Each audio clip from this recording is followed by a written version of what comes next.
Welcome to the show. I'm very excited to have sitting across from me Amber Johnson. I've known Amber for quite a long time now. We've worked together on some really fun projects, very memorable for me. Amber is the Director of Marketing and Communications with Saskatchewan Pulse Growers. Amber strategically oversees and leads SPG's grower communications team, communicating SPG's value and outcomes to growers and other stakeholders. She also actively leads market development efforts to increase the awareness of lentils in the U.S. Across the non-commercial and commercial food services industries. She works with chefs, culinary innovators, and industry experts. She holds a Bachelor of Commerce degree in marketing from the University of Saskatchewan and has a diverse array of experience working in agriculture, hospitality, tourism, and hotel industries. So thank you for being here, Amber. Yeah, thanks, Matt. Thanks for having me.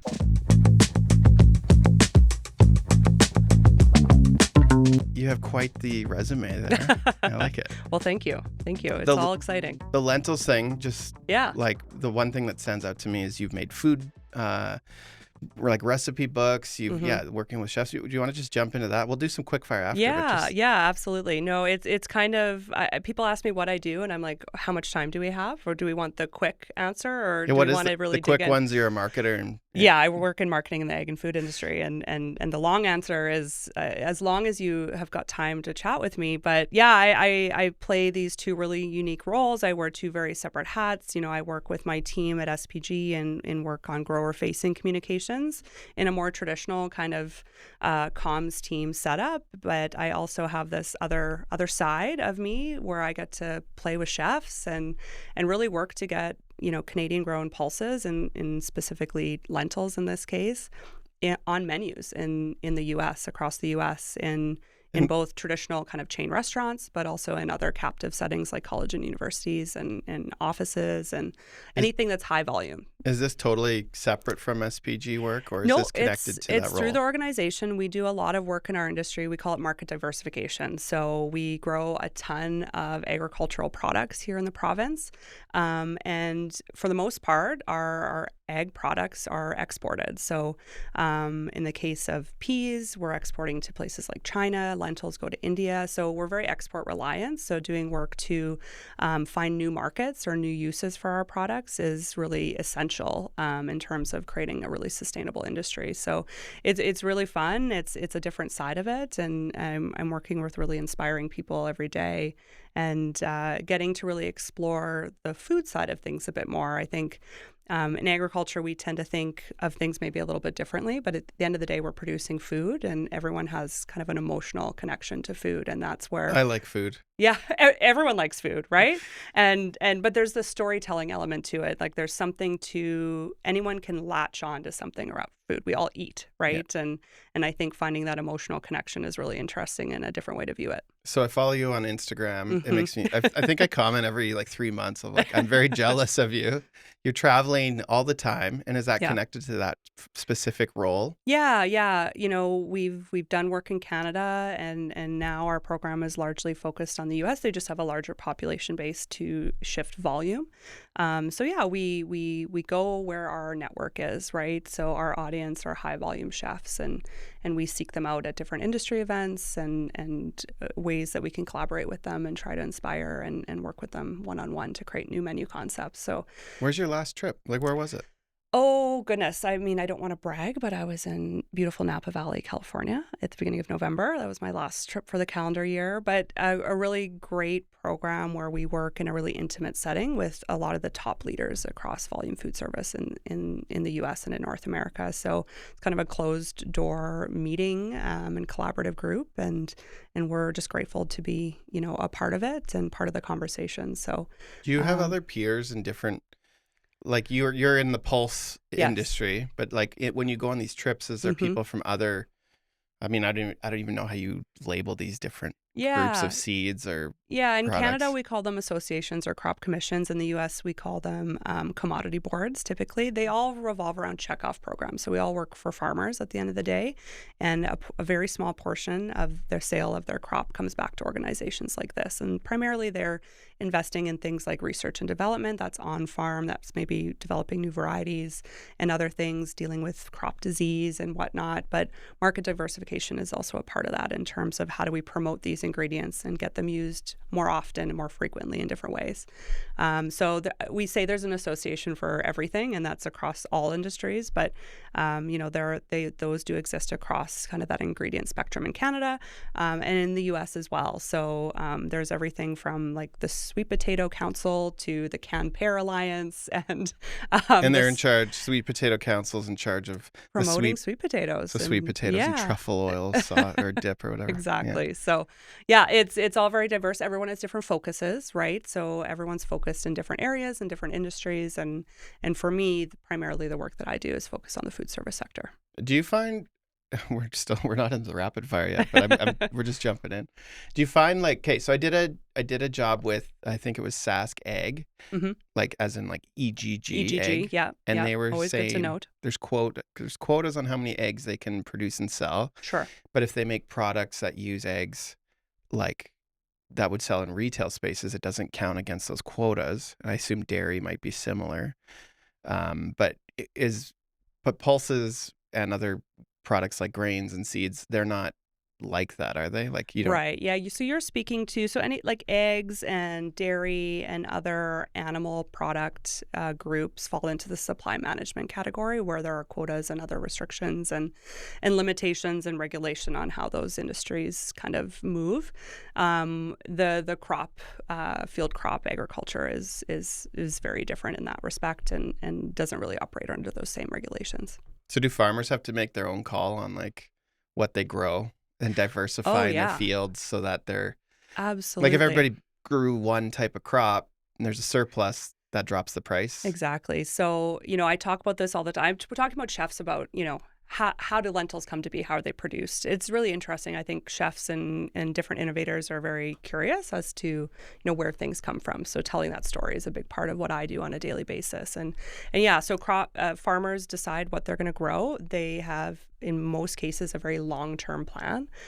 We practice sustainable crop rotations in Western Canada. So a farmer isn't planting the same crop on the same piece of land, usually anywhere from 4 to 7 years out where they're planning that rotation. So if you're growing lentils on a field, you're probably not growing them for another maybe 6, 7, or 8 years again. And they're constantly rotating those crops between cereals, so wheat, barley, oats, oil seeds like canola, flax, and your pulse crops. So we've got our lentils, but we've got, yellow peas being grown in high quantities. We grow chickpeas here, faba beans, as you know. You've done some work with us on that, and dry beans in some cases. So constantly rotating. I have so much respect for our farmers. It's incredible. I call them professional risk takers between, choosing the crop they're going to grow in a year that you have no idea what the weather is going to turn out to be. We get extremely dry, then there's wet years, planning all of this and planning inputs and everything else. The amount that they carry and have to decide at a whim one person who attended one of our farm tours one year, they really clung to this idea that you plant and you pray. Because you have no control over everything that really happens there on out. So it's incredible what these farmers are doing and managing and thinking about, years in advance that I don't think the average person just, buying a bag of whatever seed at a grocery store is thinking about and what the work that goes in behind it. The stakes are high. Absolutely. Yeah. Very high. Let's rapid fire. Okay, let's do it. You said before we started recording you liked that segment of the show. So are you first of all, yeah, do you work mostly at the office in Saskatoon, or are you a remote worker? Hybrid. Yeah, so I usually am in the office 3-ish days a week, and book market at home with Monday, Friday, typical week. Yeah. Mm-hmm. I like that mix. I'm an extrovert. I like to have people to talk to other than just my dog. So yeah, that mix of the office environment at home is best for me, I think. Well, when I look at your Instagram, it's like you got you're either on the road or you're at spin class. Yeah, I feel. Yes. I feel those two things. Oh, you got to seek the balance when you can, Daily routine. Do you have a favorite little piece of your day that you just do every day? Ooh, well, I walk my sweet dog. She gets walked twice a day, every day, regardless of the weather. So this morning, have you walked her already? Outside. Yeah, we were out at 6:30 every morning. Okay, and today was like windy. It was not fun, but we did it. And you're always happy you did it once you come back, right? You never regret it, even no matter how cold your face is. Gotta love Saskatchewan. Is your dog a great companion, just like to Oh, get you? she's the sweetest. Without her, Yes. would you be Oh, I don't know what I'd do. I'd be likely to talking sit? into the ether at home. Are you kidding me? Would you just sit at home and just scroll your phone? Like, is it good for you just Probably. health wise to just Oh, have yeah. have I a mean, she's so energetic. She's got boundless energy. So what do getting you me outside is what do you great. do when you're out on the road with your? Work 16 hours a day, every Well, day, I pretty mean, like with much. your pup. What's your pup's name? Oh, Aurora. And what kind of dog is she? She is a rescue mutt. Okay. Everything kind of in the kitchen sink from the north. So, yeah, she's boundless energy. But yeah, I've got some great friends who who usually take her, or she goes to the kennel. But she Okay. loves it there. Okay. She loves everybody. Okay, that's like a huge thing if you're gonna leave. If you have a pup Yeah. and you leave, yeah. We have a little It's dog. hard. Yeah, well, you want your dog to be in good care, Mm-hmm. and then so that they like it. I don't know. Absolutely. Dogs, does what was your dog's name? Lily, you said? Aurora. Sorry, not even close. Not even close. Not even close. Aurora likes to go to the babysitter. Like, Yeah. She likes to go hang out with her friends. we'll call them the babysitter. She does go to doggy With her daycare cousin? once a week. With her new cousin. Yeah, And she's a woman about town, She's got her little cruise and good. she rolls in. That's awesome. Headphones, music, podcasts while you work, or complete silence? I like the office environment because there's something always going on. I'll maybe have music on in the background sometimes or in the headphones, but I'll be honest, some days I am on video calls from start to end. If you could do everything in person, would you prefer that over Teams? Oh, yeah. Yeah. Yeah. But I mean, the majority of my work is based in the States. And so not only do I have consultants in multiple time zones. For me, I've worked with a gentleman that lives in Boston and another that lives in LA.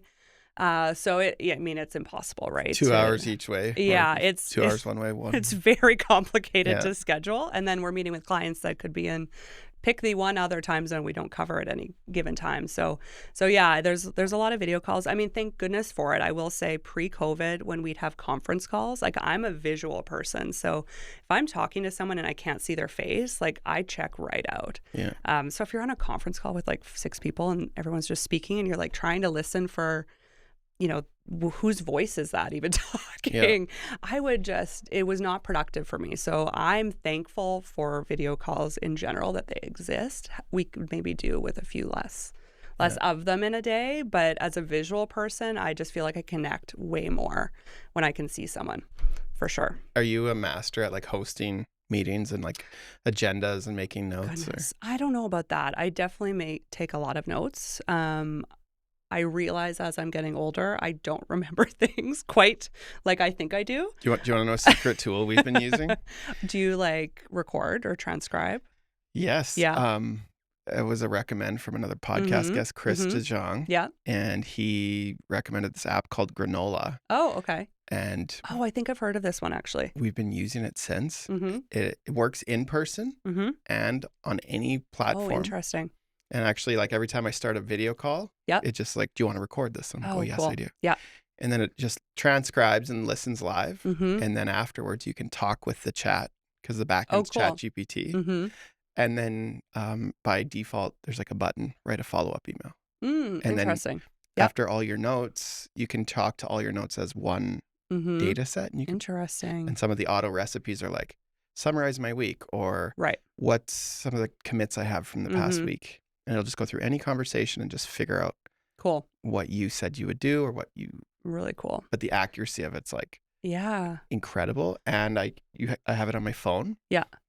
And so I can run a meeting and then it all goes to the cloud and then you can share notes with other people too. Like you can actually give them a link even if they don't run Granola. Oh, cool. And then they can go just look at the chat, talk to it. Yeah.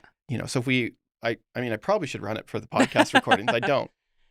Do you find though, like I'm a little old school, I think in that when I'm taking the notes, I am actually retaining things more. Like when I go through that process, like physically. So part of me thinks I would still jot some things. Are you a just pen so and paper person?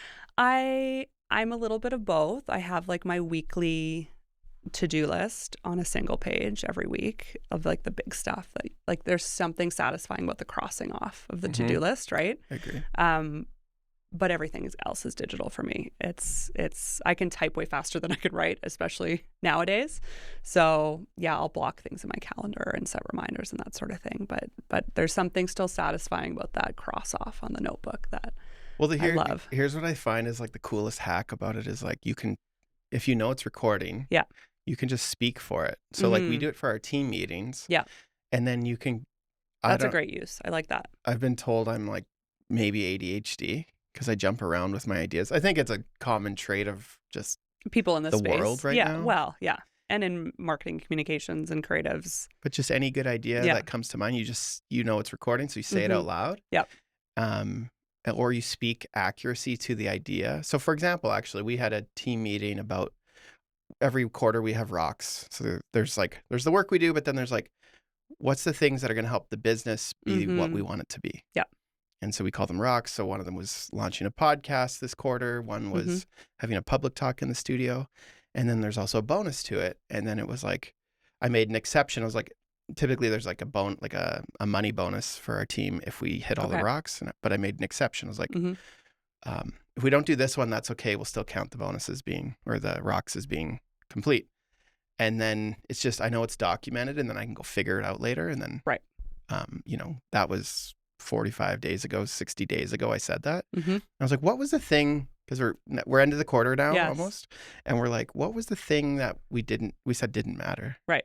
And then I could go reference it. Oh, cool. And I didn't even have to go search for it. It was just like, I went, and you put all your meetings in a folder. So I have team meetings all in a folder. So I could just go in that one, ask the question, figured it out. Nice. And then I was able to also see it in context of the conversation for more detail. Cool. Anyway. I love that. But yeah, that one's like on the list. Chris DeJong, thank you for that. Recommend. It was amazing. Awesome. You said you know Chris too, right? I know of Chris, yeah. I think all through kind of SPMA, and we all went to Edwards, and there's kind of just these familiar faces that, recur over time in your career. So I guess Saskatoon's like a small place. It is a small community, and like Harley talked about in his episode, there wasn't an association for marketers for a very long time. He helped form that group, and it really did incubate kind of this community and this network, and people have kind of come in and out, but a great opportunity to kind of meet some of your peers, and you kind of stay connected to some kind of throughout. They come in and out, and yeah, it's a great little community. Yeah, I love it. It's actually some of my favorite guests so far have been, well, you were part of that, or are part of that. Yeah, they've been part of that. Not like in another life, marketing. Yeah. Like technically, I'm marketing adjacent. Like I work in that space, but like in another life, degree in marketing would have been a path I think would have been a good fit for me. So, okay, more quick fire. One communication habit you rely on constantly. Oh goodness. Well, I will say, I know a lot of people work to deadline, or that's just kind of in the process they flow in. And as much as I possibly can, I don't do that, I guess. I if it's a simple task, I just get it out of the way. In the world of marketing and the world of communications, there's so much that just comes up and you have to deal with on a whim that if you were leaving everything to deadline, there's just no way you could navigate it, and you're working under so much pressure. So if there's something really quick, I can just like get off the plate and move on. I will do it in a snap and just relieve it from my to-do list so I can really focus on the things that need my true attention. Do you block dig in? Do you block off big chunks of time to do the bigger work? A little bit, yeah. You know what, the one thing that we did this year, and it's so simple, and I don't know why we didn't do it earlier, but I sat down with my team and I said, when do you guys all work best? Like, are you more productive in the morning or in the afternoon? Or like, what's that time where if you always had it, you would be so much more productive? And we all said the morning. And all of our mornings were bogged down with different recurring meetings and check-ins and whatever. And we moved those all to like the afternoon. And so we all kind of, for the most part, have our mornings generally open. And it's so much, it's like the wildest little mini hack, but it's really helped our productivity. And it's such a simple little thing that I don't know why we didn't navigate earlier, but it's been a game changer for us and our team in terms of having the space to do those things that you kind of need to get your whole brain into. And for us, that's the morning for most of us. So do you keep meetings? Do you try to keep all meetings for you as much into as the afternoon. possible for the recurring stuff, Yeah. right? If it's like external things, like that can flow whenever. But for all those little like check-ins that don't really need a lot of brain power, right? Put them in the afternoon where you might be a little fried or over whatever that task is that you're doing, and then leave that morning open to really dig in. Okay, we did a thing. We've Yeah. done it on and off. Uh-huh. It's hard to do when we're in our busy season, Sure. which like Q3, like Mm-hmm. July to end of, I guess it would be September's Q3, right? Yeah. Like July, wedding August, season September. and post-wedding season for you Yeah, guys, I'm wedding sure. season. Like even our corporate work is like Yeah. still the highest there too, Yeah. especially September, Right, for sure. because it's, clients like you, it's like harvest is here, Yep. snow is coming. Yep. But But this- everyone's back from holidays. So Yeah. like we got to get on this now. Yeah. Like everybody's back in the office in September. Their kids are in routine, and it's Yeah. like everything that wasn't finished. Mm-hmm. There's the deadline kind of is like to beat the weather. So anyway, that Exactly. Q3 is insane. Yeah. But like, so the hack is for us, and it seems to work, is like if we want these other ideas to happen, we need time to do it, Mm-hmm. and we all work together. And so we made Wednesdays a rock day. That's a day where we don't, like, literally our calendar's blocked. You can't book us Yeah. for anything. We make exceptions. Like if someone had an event, Sure. we're not going to say no to a job. Yeah. But most jobs can move to a Thursday or a Tuesday. Mm-hmm. I love that. And Mondays and Fridays are too busy. Like Mondays and Tuesdays and Thursdays and Fridays are really Yeah. key days for like clients want stuff delivered, or we're booking shoots. Where Wednesday seems to be like a bit of a safe day. But yeah, You're kind of taking a Google approach, right? Like does these Google do that? case studies on Google, they encourage their like developers and other engineers, and I don't know if it's 10% or 20% of their time is meant to be spent not doing their day job. It's meant to be like creative and bouncing ideas off other teams, and that's how the different Google programs have gotten created. It was like in this 10% or 20% of their overall time was meant to be like do anything else, like think about anything else, create, ideate. And that's how I think that's how like YouTube got created or something. I don't know. But some of I these like like YouTube. ultimate YouTube's a good things idea. that they've created have come from, engineer X talking to engineer Y over like lunch, and then something bounced off and created and now we are here today. But they encourage their staff to spend a certain amount of time doing not, their core job to think outside Cool. the box. Well, one day a week is 20%. So Yeah. You we're guys ba- are we're bas- innovators. We're basically Google. You are basically Google. Basically. Last one. Mhm. One thing marketers overcomplicate. Ooh. Interesting.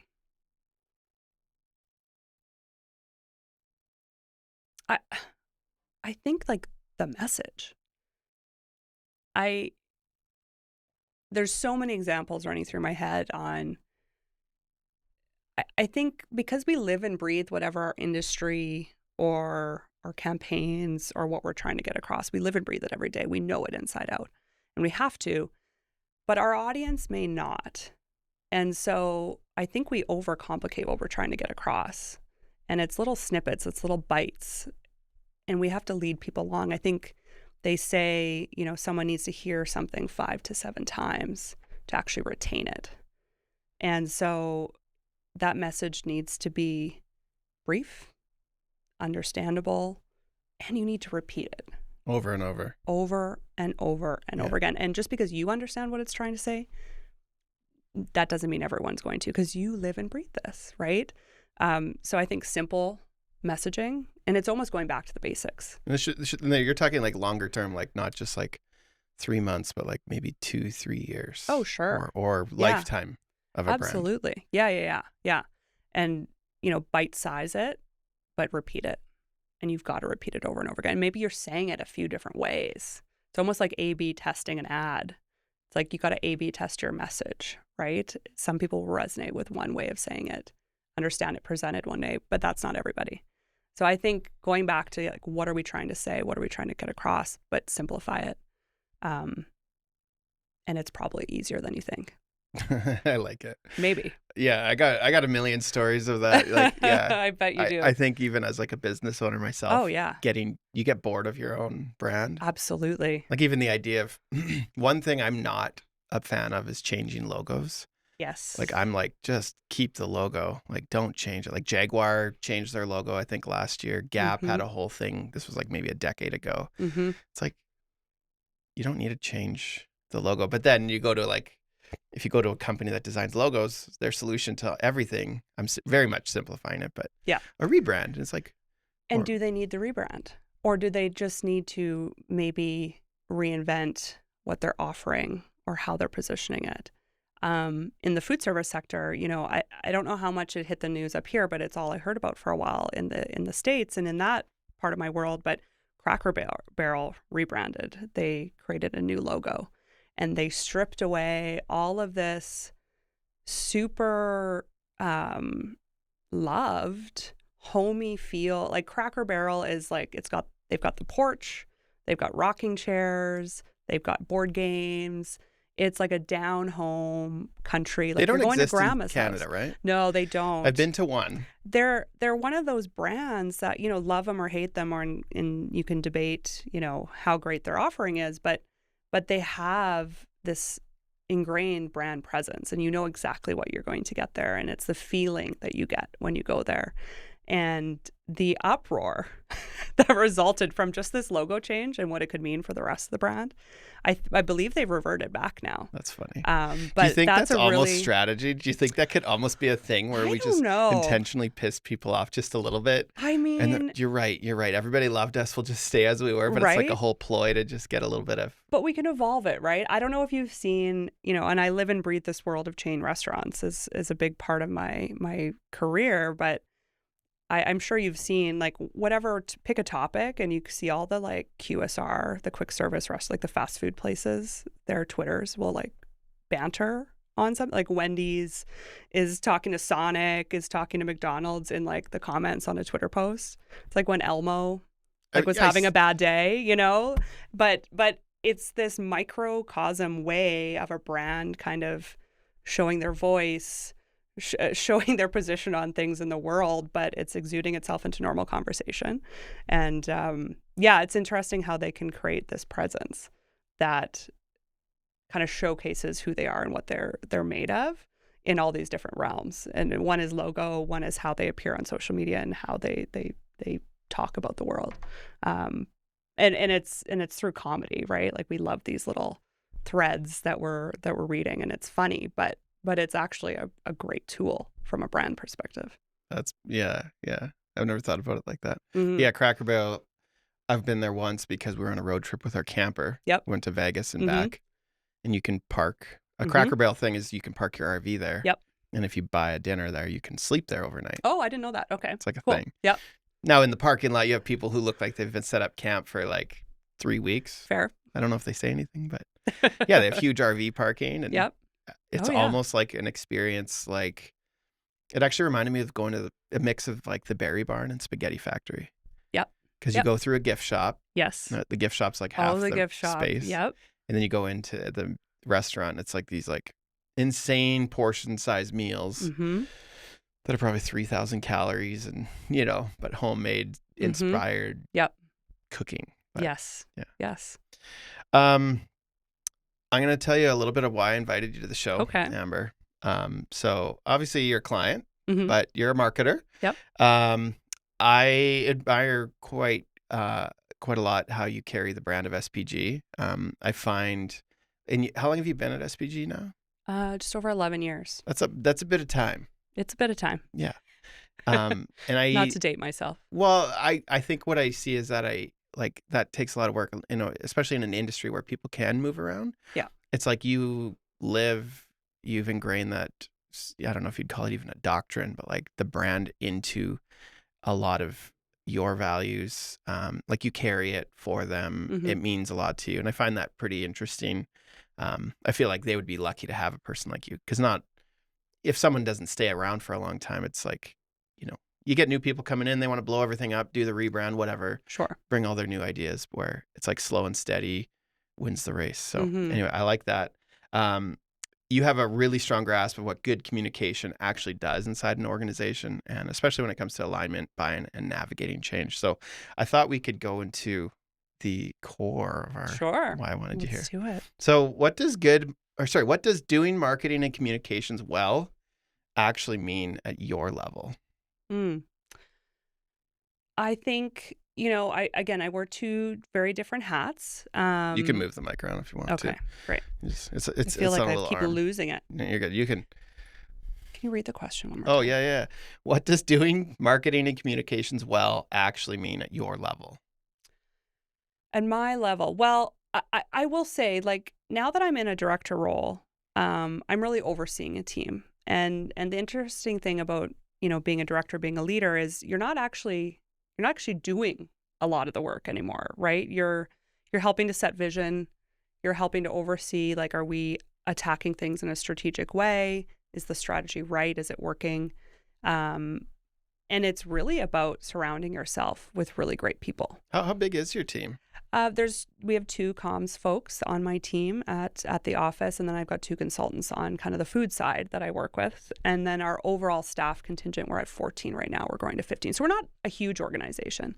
We're not super micro either. It's not a marketing team of one. Mm-hmm. We have a team, and I think it's important to, hire, recruit, and retain people that think differently than you. If you just hire a bunch of yous, you're not going to get different views. You're not going to be able to debate a tactic or a strategy and find a new way to do it. You need to surround your people who think differently, bring different skill sets to the table, and really trust them to execute. And I've got a great team. I oversee the team. I don't do a lot of the day-to-day on that side of the world anymore. Likewise, on the food side of things, I've aligned myself with very well-known, well-respected people in the industry. My one consultant, he was the director of R&D at Dunkin' Donuts for 14 years. When it comes to high volume food service in the U.S., Dunkin's in the top 10, let alone the top 5. The amount of experience you gain leading a team at a company like that is, incredible. And my corporate chef on my team, who lives in LA, he works for another, heritage CPG company as well, and has a ton of experience and background and across the industry. So, What's CPG stand for? Consumer packaged goods. So, Okay. anything you buy in a grocery store, effectively, Okay. in many ways. So, surrounding yourself with experts in their own little fields, in their own niche areas, who think differently and bring something to the table that's different than you, I think as a leader and as a marketer at this level is essential. And it's actually a lot less about you, and it's about who the people you are that you're surrounding yourself with.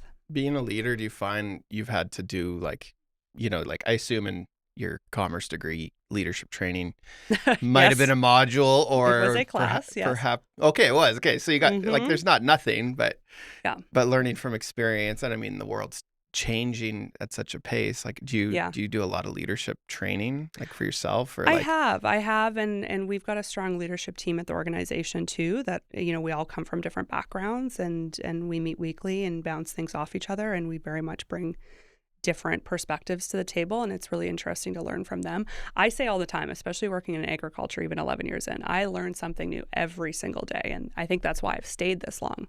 I love learning. I love learning new industries, different corners of the industries. The amount I've learned from our R&D team within the office, it's incredible. So, I think that's a huge part of it. I've done some courses and that sort of thing. I'm really trying to hone myself as a better coach now. Like, you're almost mentoring your own team, and Yeah, and just not jumping to, I tend to be someone who jumps to, like, how do we solve this? And, like, what do I need to do? And I don't necessarily need to do anything. It can be, asking questions and letting others get to that end point, and maybe with some guidance, but really coaching them to do the best, not just me jumping in. I'm not perfect at it by any means, but it's something I'm really focused on, and I think will make me a better leader, is kind of developing that coaching mentality. have you done any, like, team workshops? Like, one of my guests was a leadership professional, so she did after our recording, she did a Clifton Strengths Okay. Clifton Strengths assessment, Uh-huh. which was a really cool little tool just to understand my, like, leadership style and, like, my strengths. Like, the Yeah. whole thing is based on 34 strengths, Okay. and Interesting. everybody has their, like, top 5. Yep. And that's kind of one of my top one was called Woo, which was winning others over. Okay. Yeah. but anyway, as we went through this assessment, it was like, oh, Yeah. that was really interesting. That was like, hmm it feels like me. Yeah. Like it It's really, amazing how much those, whether they're personality evaluations or how you communicate, like those different mechanisms to measure, track, and like kind of plot, different people, because we all show up differently, right? And it's really how we work with one another so that's important to take out. So we've done a few of those as our whole office. We've done DISC. We've done Myers-Briggs back in the day. Most recently, we've done a lot of work in DISC, and it's so interesting because you're right. When you're like, it's the grand reveal of what is everybody, and you're like, oh, that all makes so much sense, right? You can kind of and like the point of it's to kind of see where people are strong so that you can leverage them in those, absolutely like in the leadership sense, like if you understand them and their strength, you can help their weaker sides or pair someone who would be a good pair for that. Navigating conflict, communicating, all great things you can get out of just learning more about how people kind of work and think and interact. I like that. I'm like really into that kind of stuff. After I did that assessment, I was like, they're really interesting. I should probably have my team do it. Yeah. We've done some stuff in the past. And it can be a lot of fun too. Like it can be great team building. But you're really learning how to work better together, which is great kind of added bonus. Well, for me, it's like, you mentioned there's not, you don't want to just hire a bunch of Ambers. I think no one wants that. I think, well, I think a bunch of Matts would be a terrible thing. I think it would be an insufferable place if everybody was like me. But yeah, just like, seeing that that's not a bad thing. Yeah. And then like, people have different values, what they want out of their career, even just like understanding that. Absolutely. Yeah. Like some people on our team, like obviously I'm the business owner, so like it matters to me more than anyone. You're thinking about this stuff day in, day out, right? Like all night. It's going to keep you up at night. Because if not everyone wants that. Yeah, well, if they were like me, they wouldn't work here. They would do their own thing, right? Yeah. And so then it's like, okay, how do you leverage the person who wants a lot of family time? That one used to be a bit of a friction point for me. So then it was like, oh, okay, if I connect this to how they can get more family time and make better family life, then okay, then you start linking these little pieces together, helping guide people, and then all of a sudden people don't feel like work's at conflict with them. Yes. It's like in support of them, and then I don't know, keeping that team dynamic healthy is like there's this whole other thing. It's like, yeah, we're all here doing a job, but it's like it can be actually like fun and meaningful, and then the people I get to spend my day with. How awful would it be if I didn't like them, right? Or if they didn't like it, right? Then it comes across in the work for sure. Yeah. What are you ultimately responsible for as a director beyond campaigns and output? So maybe even a better way to put it, like how would you know if I still want to know what you're responsible for, but like how would you know if you're doing a good job? Like what would happen? Like how do you even define Amber did a good job this quarter or this year or it's somewhat arbitrary, right? In that we don't sell anything on either side of what I'm doing. We're communicating to growers, what SPG is doing on their behalf. And we want that to resonate. And then on the other side of what I do, we want more lentils consumed more frequently. And so that like how do you measure those things when you're not, at the end of the day, the metric is sales, and it's really obvious what is generating where. On the grower facing side, ultimately, we can track, our tactics, as you say, and track clicks and website page views and all those fun things that everyone's tracking. But we survey our producers every year. And we ask them different things. A lot of those questions are the same every single time, so we can benchmark and build off of that. But what kind of questions are like the key? Well, we lob different things up first, and we're understanding, what's your familiarity with our organization? What's your familiarity with the work, the different areas of work we do? Some are more understood and known than others. Some of that's where people put value in the work that you do. And then we ask them how much do you value ultimately what we as an organization are doing on your behalf, which is a really vulnerable thing to ask in a way, right? Yeah, because they don't have a choice. Like they're not opting in. Correct. It's like it's just part of the. It's a mandatory program, right? Yeah. So. And there's always going to be in all marketing, I think we all talk about this, and there's an example of this in every industry, in that, the people that really don't like you or don't support you, you're probably not going to spend a lot of resources there because it's very hard to change their mind, but it's people kind of in the middle. That's where you can educate. That's where you can bring them along and really change perception, perhaps. But yeah, that's a main way we track things on that end. And there's always interesting things that come up. We talked earlier about repetition and messaging, and we have some anecdotal questions in that survey, and we're learning from people. They're like, well, why aren't you doing this? You should be doing this. We need you to focus on this. And we're like, well, we are doing those things. And we're talking about those things. So how come it's not resonating? We have to look at this differently. I assume probably a scenario like that might be, you send out newsletter blasts, but then I assume when you get everybody in person, let's say Ag in Motion, and you bring a bunch of farmers in, or maybe a farmer knows, you get a new board member, and that board member's friends in that, that community. Yeah. I assume that personal relationship probably means a ton. Yeah. So it's that has generated a lot of our, maybe not strategic direction, but like how we approach things and how we might message differently, or what do we need to reinforce and hit harder because it's clearly not getting across. So that, while it's a way to benchmark and determine to an extent like how successful we are, it also gives us ideas for what to focus on in the future because it's not resonating. So we use it in a couple different ways.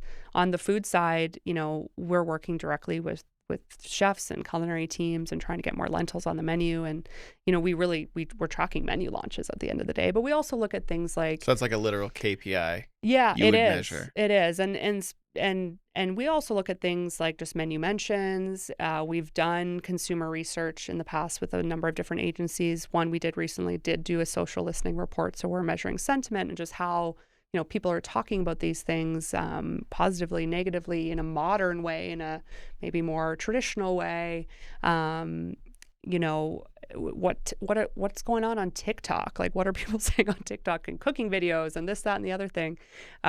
So it's interesting to dive into that, but you can get bogged down, I think, in all that data at times. But we also look at things like just sheer export data, right? So like what is the quantity of lentils we're shipping to the U.S. year over year increasing or decreasing? Oh, it's increasing. Okay, we're moving things in the right direction. So, and it should, because populations are growing, and in theory, yeah. But then is it like, just make sure I understand this right? And protein in plants mostly comes from the lentil space, right? There's a number. I mean, most foods have some degree of protein. Pulses are definitely like a plant protein superfood, if you will, high in protein, but also high in fiber. It's being talked about maybe a little bit less in Canada these days, but the biggest trend right now in food in the U.S. is fiber going into 2026. And that's for a number of reasons. Focus on gut health. It hand in hand with protein does a lot of great things for your body. It keeps you full for longer. It doesn't spike and lower the blood sugar.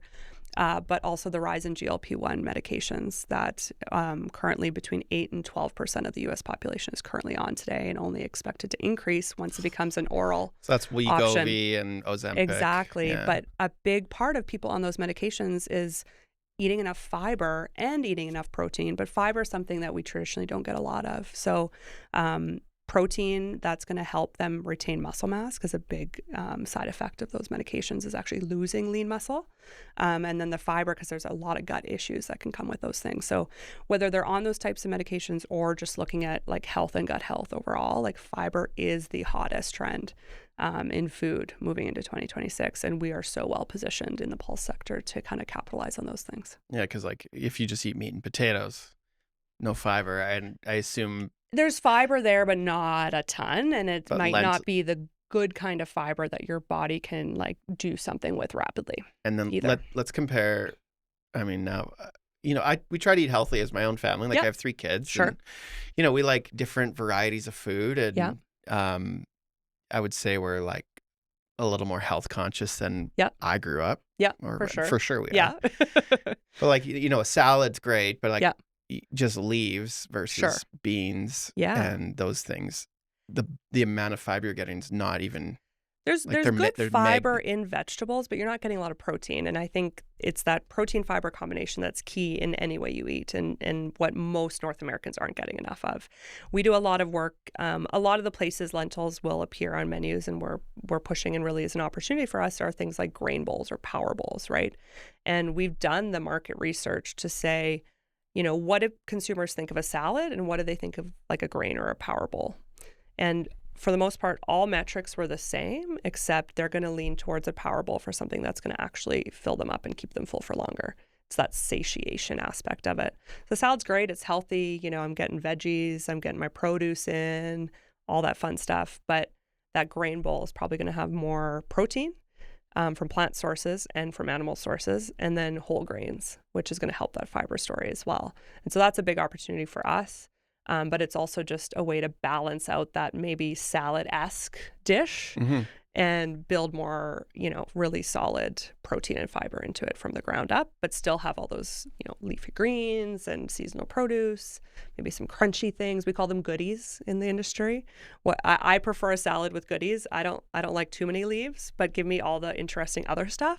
Yeah, like I like a Caesar salad, but there's none of the goodies. No, Like, you need more goodies, There's no goodies. No, there's croutons and bacon bits, but those are maybe not. some parm on top, right? Yeah. But yeah, so that's a great opportunity, and generally going to be more satisfying, right? Because you're not going to be hungry in a couple of hours. It seems like that'd also be easier for restaurants to make, like labor-wise, like cleaning and prepping lettuce versus you can prepare power bowls a lot easier because you can pre-make the rice. You could, and it's not perishable, right? When you're dealing with fresh produce, you've got a lifespan on that. If you're able to cook like lentils and grains in house, you're bringing them in dry. They can sit in the pantry for however you like. We want you to turn them quicker than that, but there's not a shelf life issue, right? So a lot of that stuff can be batched. It can be prepped ahead.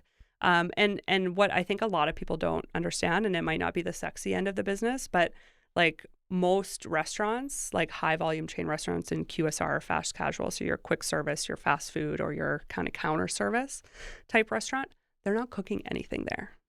They're warming food up.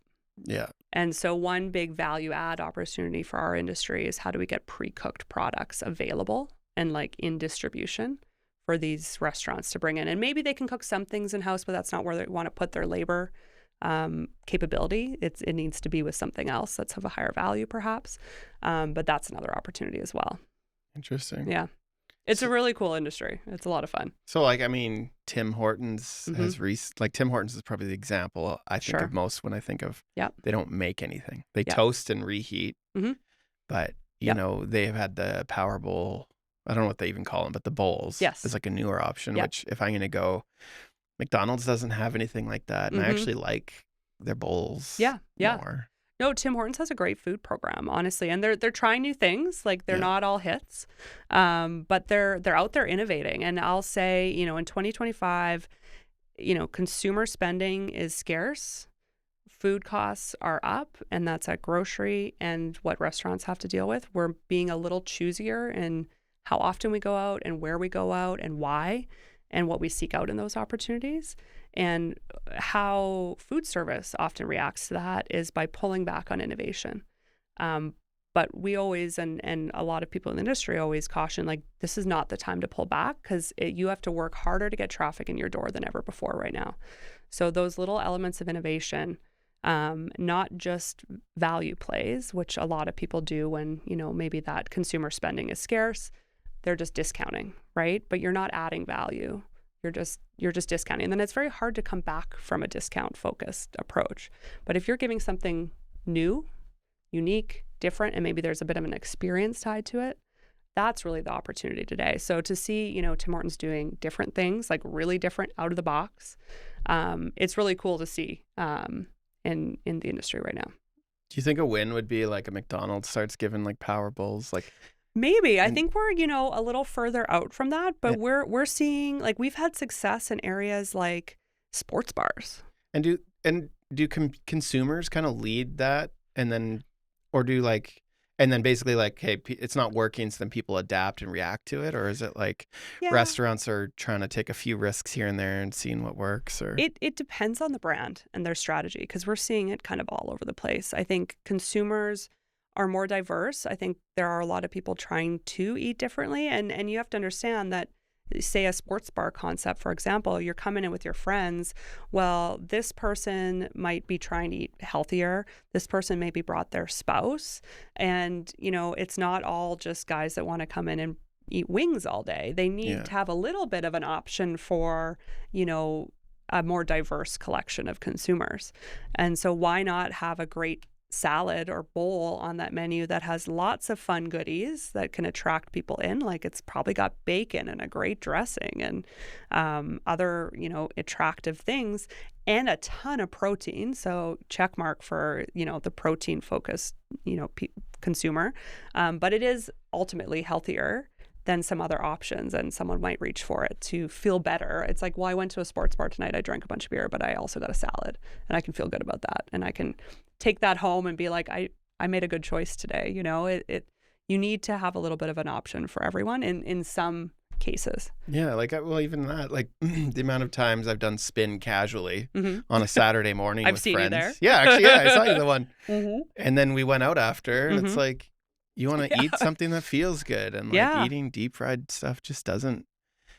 I don't know. Like, I don't know if that's like my personal experience or like the sentiment of a lot of people is like Mm-hmm. they want to avoid deep fried options. They want, There's a time and place, right? yeah, I still like my KFC once in a absolutely. while, Yeah. but I also like, I know how that makes me feel after, and it's Mhm. like, it's like, Everything in moderation, we yeah, say. yeah, but You like know? it's not sustainable. Where like, I think as I get older, it's like I want to eat food that makes me feel good. Yeah.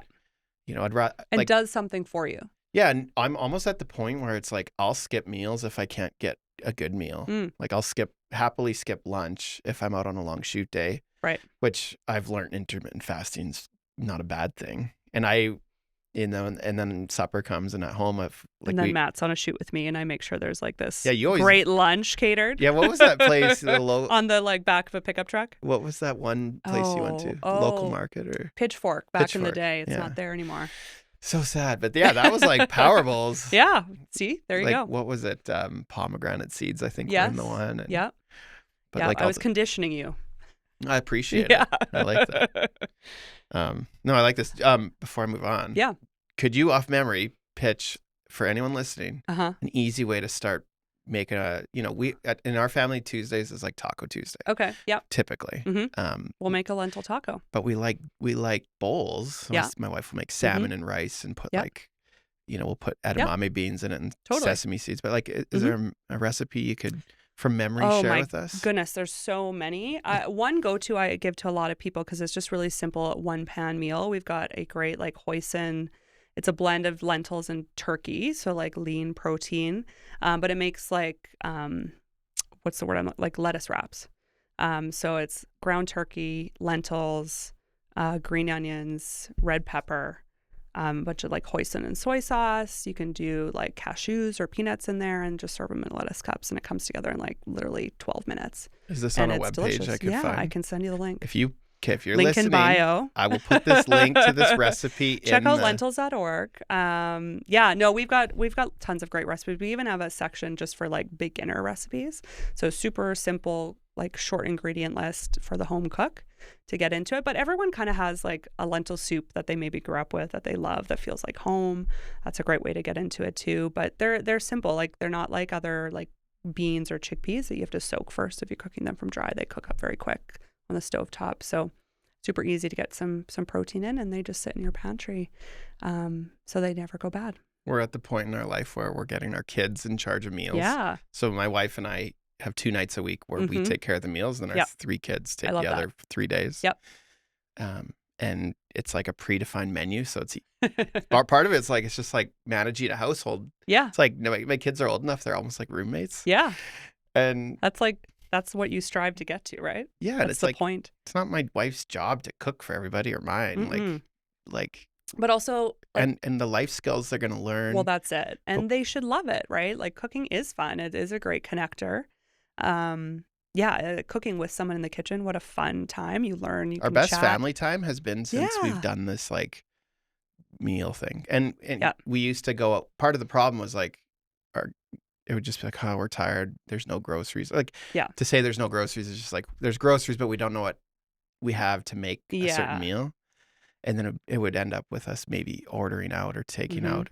And those, and like again, like the way you feel. And Mhm. part of it's like it's so expensive to go out. Yes. Like, I remember the three of us went and got McDonald's the other day. It was $40 for Yeah. three people. Yeah. And it's like the money it costs, and then to like, Yeah. and then it's like I'd rather eat the home meal because it's Mhm. better. Because it's hard to even Yeah. find good food when you go out sometimes. Like especially the quick service places. Yeah. And also this generation, I don't want to get into a diatribe about why home ec is important, but Go into it. truly, like kids often they don't know how to cook or fend for themselves anymore, Yeah. right? Like we work with a lot of college students. Like college dining in the US is a whole different world. It's not really the case up here.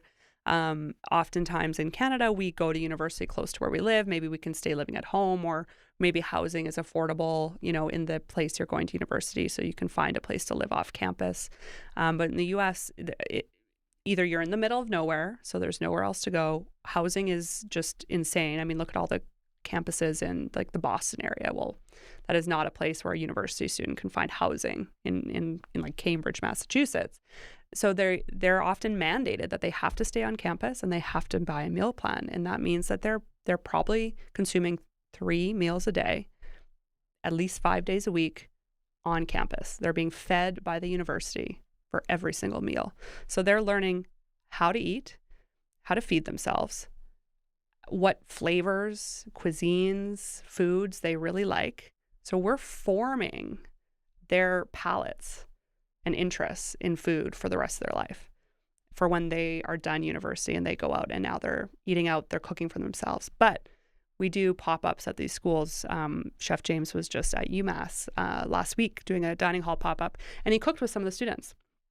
And so some of these campuses are really trying to focus on developing those skills, interests, and so that they are a little bit capable. But when they live in a dorm room and they don't even have a kitchen, like they're not practicing those skills, they don't really have the opportunity to do it.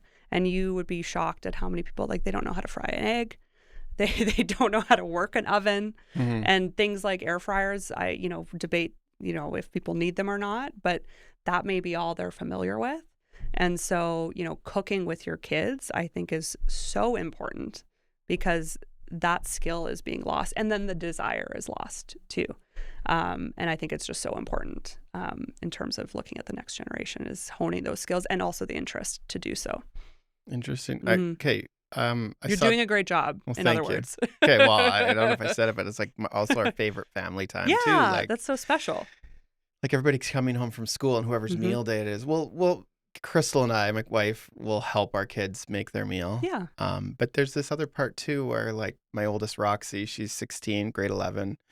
And for her to make a meal, it's like, it's like a bit of pride for her. Of And course. she's trying to make it Yeah. special. My wife too. And Mm-hmm. it becomes like a bit of a gift of Yeah. energy towards her family. Like it's almost like an act of love. And Yes. then we're all appreciating it. And there's many parts to it. I saw this, I think it was an Instagram reel or something talking about Japan. And I don't know if it's true or not. I assume it is because I saw it on the internet. Probably a terrible way to look at the world. But they said that they have like teachers in the school system who are in charge of like the food part because Mm-hmm. they eat at school. Yep. And their school days are longer. Which is common in the U.S. too, through K through 12. Like most K through 12 schools have full like cafeterias and feeding programs. Even so much so that in COVID, a lot of these, we call them contract dining operators, that they on contract deploy food in K through 12 schools, universities, others. In COVID, when the schools shut down, like a lot of these kids rely on those food programs because that is their only means of being fed during the day, during the week. So they were deploying staff during COVID to like set up on a street corner near the school and still hand out meals because some families didn't have the means to cook at home. So they relied on that Monday through Friday, like lunch, to sustain those kids throughout the day. So in Japan, the thing was like this person was in charge of not just the food, but like making sure it was healthy, Mm-hmm. like it had to fit certain nutritional guidelines. And I Yeah. thought that was so interesting Mm-hmm. compared to, I think there's two problems in Canada, which I think people want to change. And I think probably there's efforts to do it, but like financial literacy and then also like, Yeah. I don't know if you'd call it like food literacy. Like Mm-hmm. where does food Absolutely. come from? How do you Yeah. cook? Which I Absolutely. find like it's funny. Like we have this society where you can almost do anything you want. Mm-hmm. You can dream big. Yeah. And then to take care of yourself is like, Yeah. And we're out here trying. unless your parents taught you. Yeah. It's true. But if they didn't know, Mm-hmm. and you get a few generations down of like the way things are, like Yeah.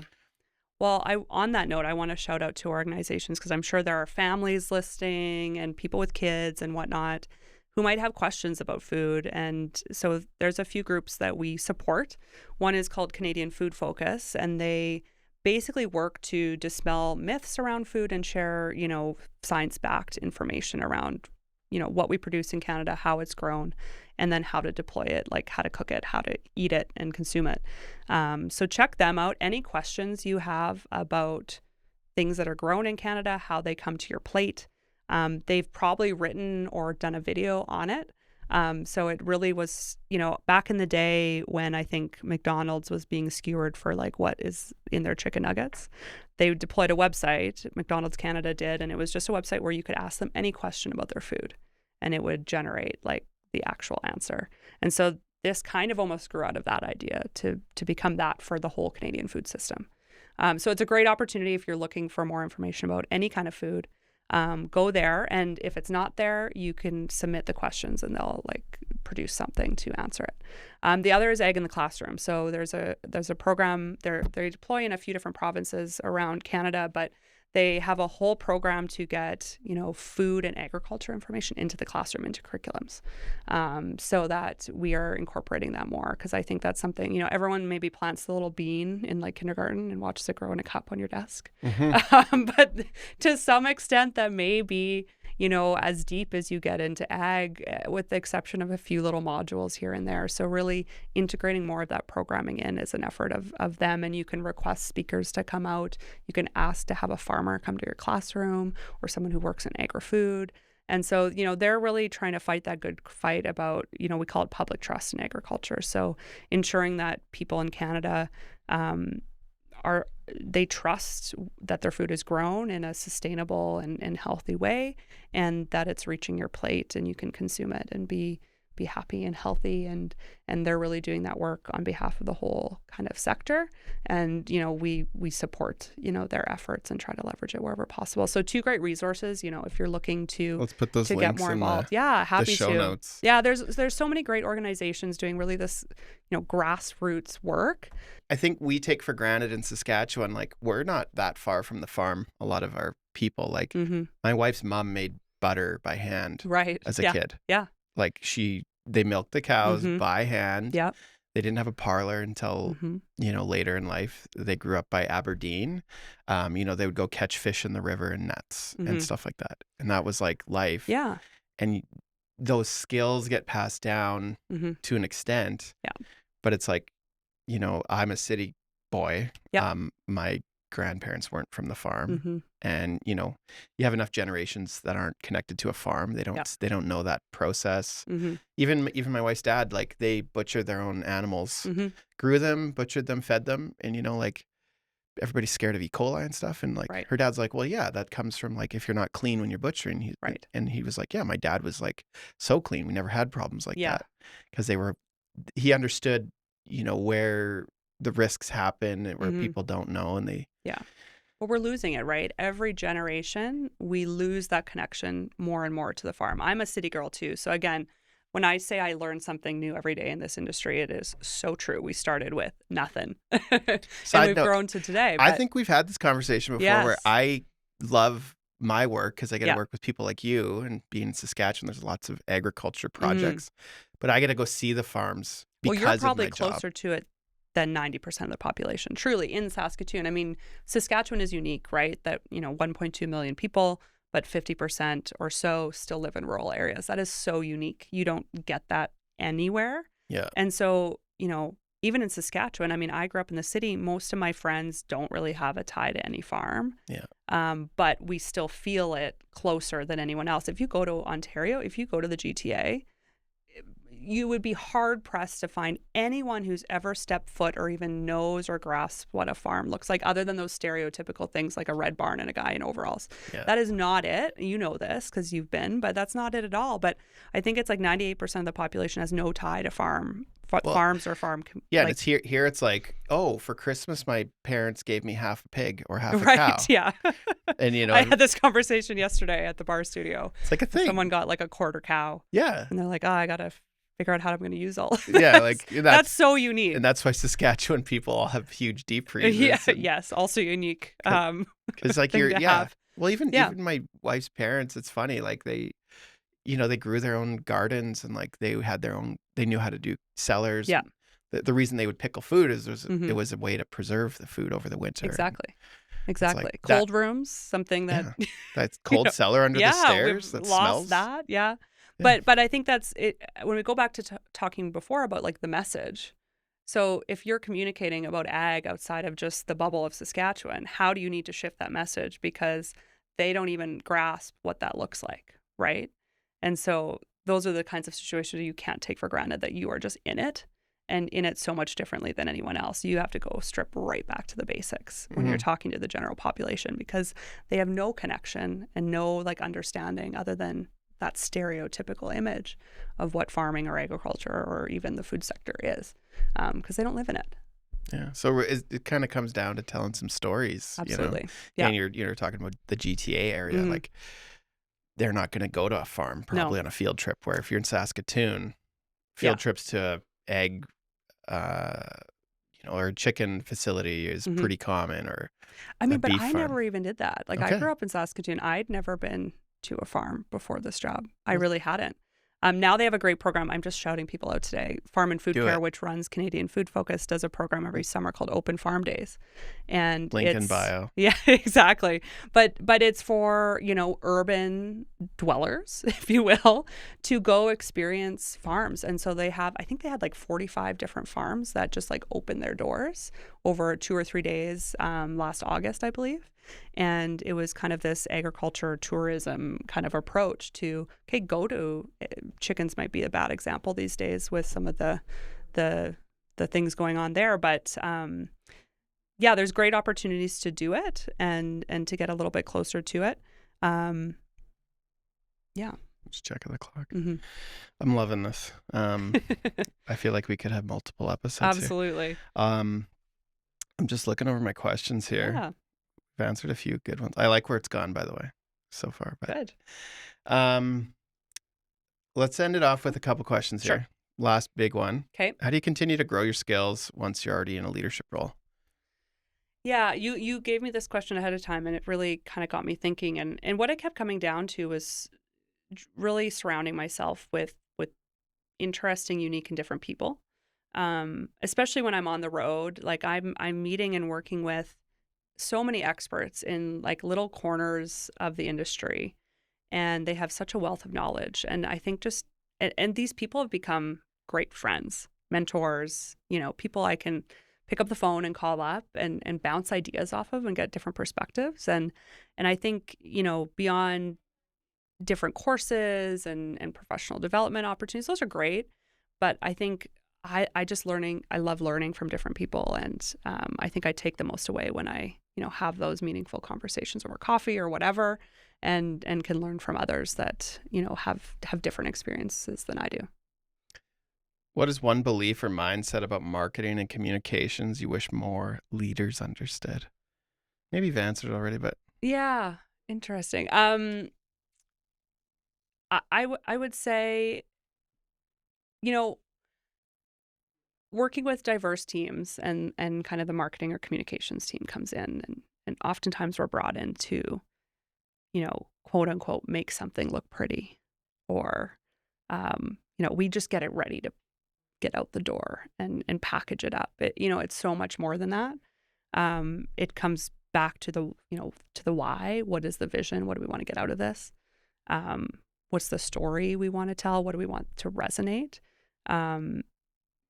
And so I would just say it's so much more. I don't want to go back to, university and dissect, what really is marketing and what all encompasses, but it's not just making something look presentable and branded and pushing it out the door. There's so many other things that come into it. And oftentimes people, I think anyone can do it. And it might be the case, but that doesn't mean it's going to be done well or thoughtful, and then it's going to land at the end of the day. So I think going back to the why, and what do we want to achieve and what is the vision is something we always come back to.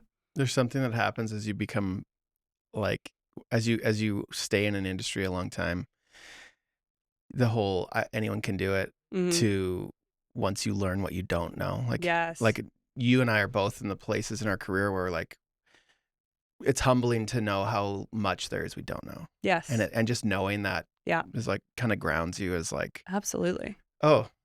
And like the learning's never done. You're never going to get to a point where you're like, yeah, I got it all. It's I think as you get up further along too, or in my case anyway, I think I've gotten like more curious. That's probably why you're still here. Well, that trait. Maybe. Not everybody is curious, but right? I think that is a good trait of, especially in marketing, but in all leaders, like the learning never stops. Be curious, ask questions, and it's amazing what that can like unlock. Yeah. Well said. Amber, thank you so much for being here. Thanks, Matt. I wish we had more time. Yeah. I'm gonna make sure to put all those links we talked about in the show notes. Central. Thank you for doing that. I wrote a few down. I'll email you after to get them. And then, if anyone would like to connect with Amber, you can find her on LinkedIn. Yep. You can find her on Instagram as well at Eat Lentils, or find her at saskpulse.com or lentils.org. Yeah. Awesome. And thanks for being here, Amber. Thanks, Matt. Appreciate it.